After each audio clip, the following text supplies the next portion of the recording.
OP classes के digital platform पर आप सभी का एक बार पुनः स्वागत है। तो जैसे कि हमने कहा था, आज से हम लोग पढ़ेंगे इतिहास, और इतिहास को हम लोग 3 भागों में बांटेंगे। तो आइए शुरू करते हैं। इतिहास, और इतिहास को हम लोग 3 भागों में पढ़ेंगे। पहला रहेगा आपका प्राचीन भारत, दूसरा रहेगा मध्यकालीन भारत, और तीसरा रहेगा आधुनिक भारत। ठीक है। प्राचीन भारत को हम लोग पढ़ेंगे 2700 ईसा पूर्व से 1206 ईसवी। ये है 1206 ईसवी से 1857 ईसवी, और ये पढ़ेंगे 1857 ईसवी से वर्तमान समय तक। ठीक है। तो हम लोग शुरू करेंगे मध्यकालीन भारत से। मध्यकालीन भारत से इसलिए क्योंकि अगर देखा जाए तो सबसे ज्यादा प्रश्न आधुनिक भारत से पूछे जाते हैं। तो हम लोग सबसे पहले पढ़ेंगे मध्यकालीन भारत, फिर पढ़ेंगे आधुनिक भारत, और फिर पढ़ेंगे प्राचीन भारत। तो आइए शुरू करते हैं, और हम लोग शुरू करेंगे मध्यकालीन भारत से। ईसा पूर्व और ईसवी, ये चीज और देख लीजिए। इतिहास को समय के अनुसार बांटने के लिए इतिहासकारों ने एक प्रमुख घटना मानी है जो विश्व में सभी जगह प्रसिद्ध है, वो है ईसा मसीह। तो ईसा मसीह के जन्म के पहले का जो समय रहेगा उसको हम लोग कहेंगे ईसा पूर्व, यानी इसको बोलते हैं हम लोग बीसी, बिफोर क्राइस्ट। ठीक है। और जब ईसा मसीह की मृत्यु हो जाती है उसके बाद का समय कहलाता है ईसवी, यानी आफ्टर डेथ, यानी एडी। ठीक है। तो ये हो गया। अब हम लोग शुरू करते हैं अपना मध्यकालीन भारत। तो आइए देखते हैं। मध्यकालीन भारत में भी हम 2 चीजें पढ़ेंगे। मध्यकालीन भारत। ठीक है। तो मध्यकालीन भारत में हम लोग पढ़ेंगे एक तो दिल्ली सल्तनत, और दूसरा पढ़ेंगे मुगल साम्राज्य। ठीक है। अगर दिल्ली सल्तनत की बात की जाए तो हम लोगों को पहले पढ़नी है दिल्ली सल्तनत। दिल्ली सल्तनत में कुल 5 राज, अच्छा यहां अलग से लिखे दिया है। देखिए, दिल्ली सल्तनत में कुल 5 राजवंश हुए। कितने? 5। गुलाम वंश, खिलजी वंश, तुगलक वंश, सैयद वंश, और लोधी वंश। ठीक है। तो ये आपको पूरे राजवंश याद रखने हैं। अब प्रश्न ये आता है कि सबसे ज्यादा जो आपके शासक हुए किस राजवंश में हुए, और सर्वाधिक लंबे समय तक किस राजवंश ने शासन किया। तो गुलाम वंश में हुए हैं 11 शासक, जिन्होंने 1206 से 1290 तक शासन किया। खिलजी वंश में हुए हैं 5 शासक, जिन्होंने 1290 से 1320 तक शासन किया। तुगलक वंश में हुए हैं 9 शासक, जिन्होंने 1320 से 1414 तक शासन किया। ये 1320 से 1398 तक शासन हुआ था। 1398 से 1414 तक आपके तुगलक वंश के पतन का जो समय है वो बताया गया। सैयद वंश में 4 शासक हुए, जिन्होंने 1414 से 1451 तक शासन किया। और लोधी वंश में 3 शासक हुए, जिन्होंने 1451 से 1526 तक शासन किया। ठीक है। तो सर्वाधिक शासक किस वंश में रहे? गुलाम वंश में। अगर बात की जाए कि दिल्ली सल्तनत में सर्वाधिक समय तक शासन करने वाला राजवंश कौन सा था, तो वो था आपका तुगलक वंश। तो सबसे पहले हम लोग पढ़ेंगे गुलाम वंश के बारे में। ठीक, गुलाम वंश के बारे में पढ़ने से पहले हम लोगों को एक दो शब्दावलियां हैं उनको अच्छे से समझना होगा। कुछ पद होते हैं जिनकी जानकारी हम लोगों को बहुत आवश्यक है, तो पहले हम उनको देखते हैं फिर आगे बढ़ते हैं। देखिए, जैसे यहां पे लिखे दे रहा है पद कौन कौन से होते हैं और क्या क्या। देखिए, जैसे अमीर ए आखुर, दूसरा होता अमीर ए हाजिब, तीसरा होता अमीर ए शिकार। ठीक है, तो अमीर ए आखुर का मतलब होता है घोड़े के अस्तबल का प्रधान। अमीर ए हाजिब का मतलब होता है हाथियों के झुंड का प्रधान। और तीसरा है अमीर ए शिकार, इसका मतलब होता था जंगल का प्रधान। ठीक है, इसके अलावा क्या है, सुल्तान तक पहुंचने के लिए यानी सुल्तान का पद धारण करने के लिए उससे पहले आपको कौन कौन से पद धारण करने पड़ेंगे वो और देख ले रहे हैं। जैसे 10 अश्वरोही मिलकर बनाते हैं सर ए खेल। मतलब 10 अश्वरोही का मतलब है जिसके पास 10 घोड़ों पर चलने वाले सिपाही हों उसको कहा जाता है सर ए खेल। दिल्ली सल्तनत में जिसके पास 10 सर ए खेल हों उसको कहा जाता सिपाही सालार। ठीक है, जिसके पास 10 सिपाही सालार हो उसको कहा जाता है मलिक। जिसके पास 10 मलिक हो उसको कहा जाता है खान। और 10 खानों को मिला के बनता है एक सुल्तान। तो ये पद आपको समझ में आए। ठीक है, अब इन पदों के बाद अब हम अच्छे से पढ़ेंगे गुलाम वंश के बारे में। तो आइए देखते हैं।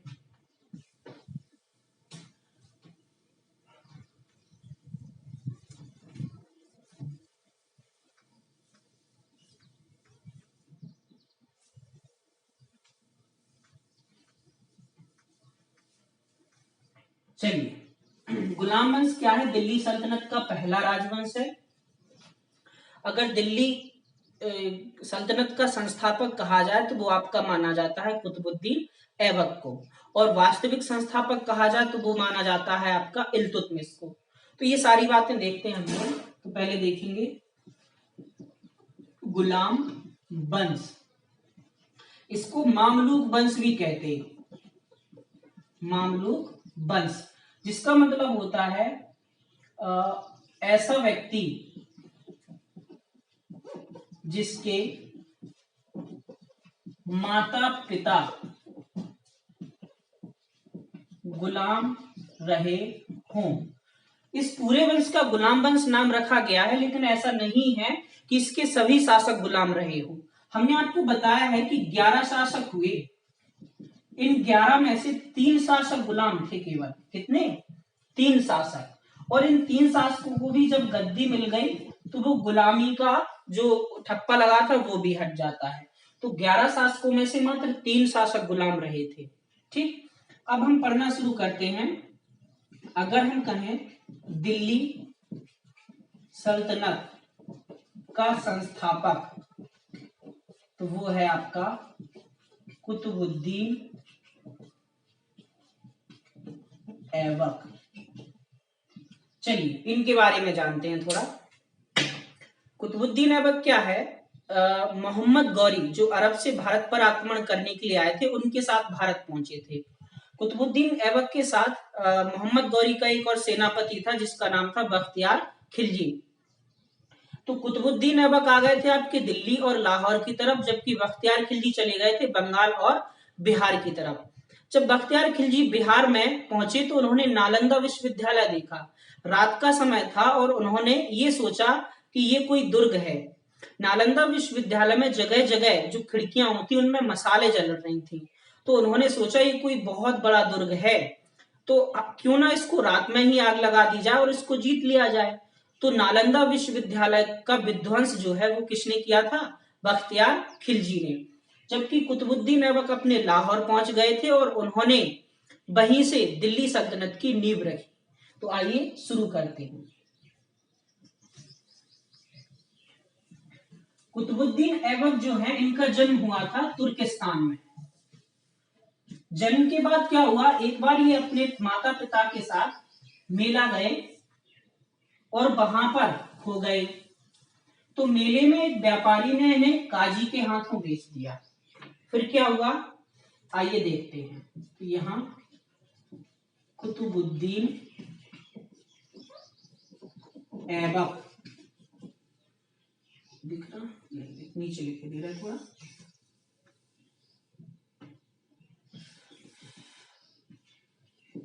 कुतुबुद्दीन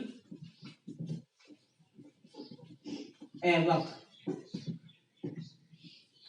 जन्म तुर्किस्तान। ठीक है, जन्म के बाद जैसा कि हमने बताया नहीं, काजी ने खरीदा था। तो काजी ने क्या किया, काजी देखिए काजी क्या करते थे, आपका रोज कुरान का पाठ करते थे। तो कुरान का पाठ जब करते थे तो कुतुबुद्दीन ऐबक ने उन्हें सुनकर और उन्हें देखकर पूरी कुरान कंठस्थ कर ली थी। तो काजी ने इन्हें काय की उपाधि दी थी, कुरान खां की। तो काजी ने ऐबक को कुरान खां की उपाधि दी। कभी कभी इन काजी का नाम पूछ लिया जाता है। तो काजी का नाम क्या था, शेख फखरुद्दीन अब्दुल अजीज कुकी। ठीक है, तो मोहम्मद गौरी के साथ जब ये यहाँ पे आए और इन्होंने लाहौर पर कब्जा किया, तो लाहौर इन्होंने राजधानी बनाई, जबकि दिल्ली एक केंद्र मात्र था इनका। ठीक है, इनकी अन्य उपाधियों की बात की जाए तो ये बहुत अच्छे थे, मतलब गरीबों को दान देना, गरीबों और असहाय की सेवा करना, ये इनके प्रमुख कार्य थे, जिस वजह से इन्हें कुछ उपाधियां मिली। अच्छा एक बात और, जो ऐबक जो शब्द आया है इसका अर्थ होता है चंद्रमा का देवता। तो ऐबक शब्द का अर्थ चंद्रमा का देवता। ऐबक की उपाधियों की बात की जाए तो इन्हें कहा जाता है द्वितीय, हातिम ताई, लाख बख्श, पील बख्श, और इन्होंने क्या है, सुल्तान की उपाधि धारण नहीं की थी। इन्होंने उपाधि धारण की थी मलिक और सिपह सालार।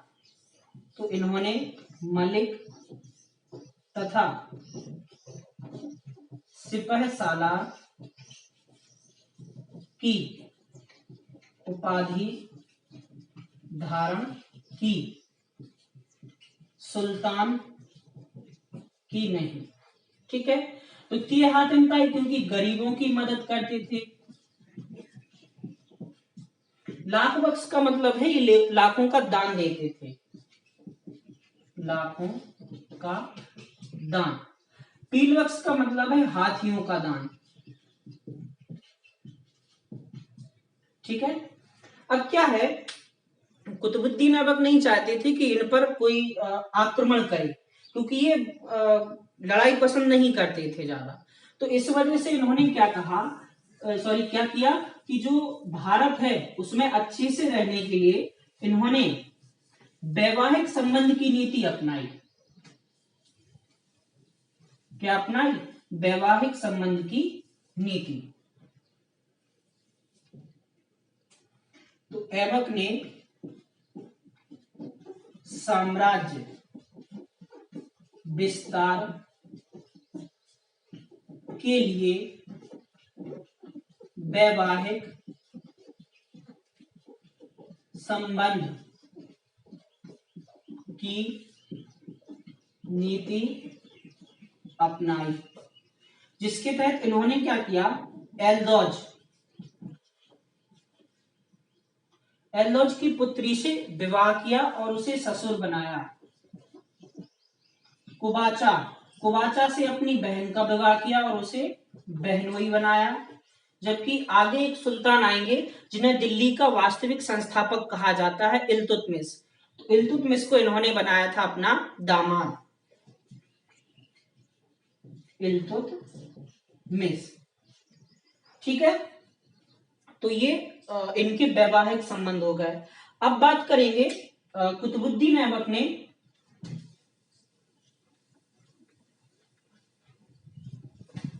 कुछ निर्माण कार्य भी करवाए हैं। ठीक है, तो देखिए ले रहा है ऐबक के निर्माण कार्य। ठीक, तो इन्होंने अजमेर में 2.5 दिन का झोपड़ा बनवाया।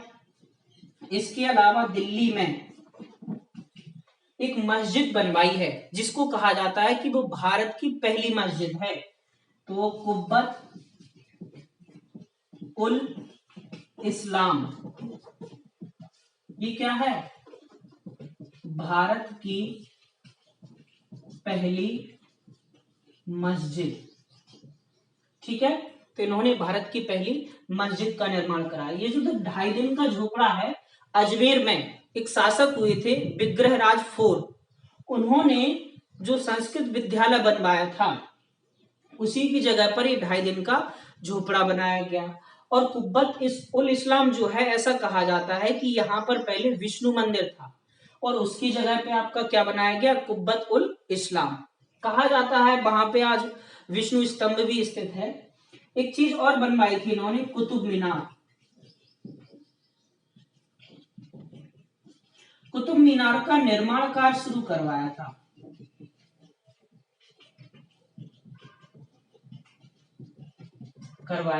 जिसको पूरा किसने किया था? इल्तुतमिश ने। ठीक है, अब पूछा जाता है कि कुतुब मीनार जो है वो किसकी याद में बनवाई गई थी?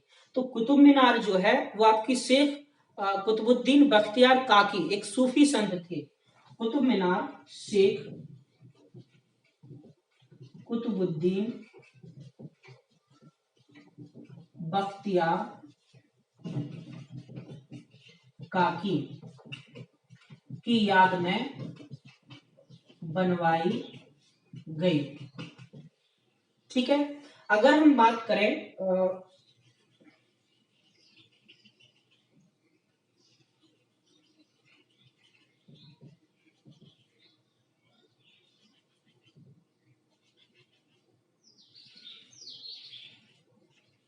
ठीक है, अगर हम बात करें कुतुब मीनार की, तो कुतुब मीनार में वर्तमान में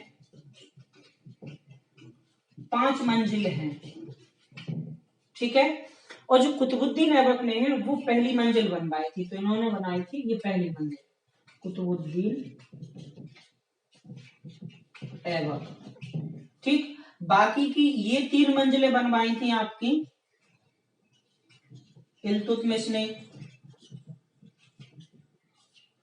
ठीक, तो 4 मंजिला बनी थी ये, लेकिन हुआ क्या, एक बार इस पर गिर गई बिजली, तो बिजली से क्षतिग्रस्त होने के बाद फिरोज शाह तुगलक ने,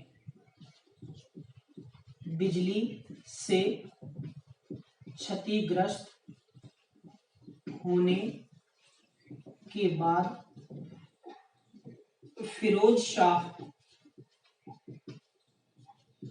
तुगलक ने मरम्मत करवाई और